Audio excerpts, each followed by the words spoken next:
আবার মা আয়েশা যখন অসুস্থ হতেন বিশ্বনবীর বলতেন নবী আমার স্বাস্থ্য খারাপ লাগে, অসুস্থ লাগে। বিশ্বনবী বলতেন ও আয়েশা হাত দুইটা এরকম করো আর পড়ো কুল হুয়াল্লাহু আহাদ আল্লাহুস সামাদ লাম ইয়ালিদ ওয়া লাম ইউলাদ ওয়া লাম ইয়াকুল লাহু কুফুয়ান আহাদ। আল্লাহু আকবার।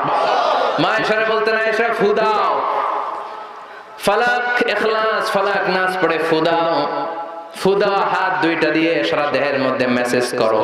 সুস্থ করে দেবে কে? সুস্থ করার মালিক কে?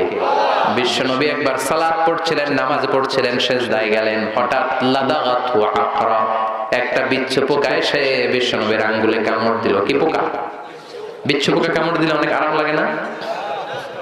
কি লাগে? বিষ, ব্যথা লাগে। বিশ্বনবী ব্যথা পেলেন আর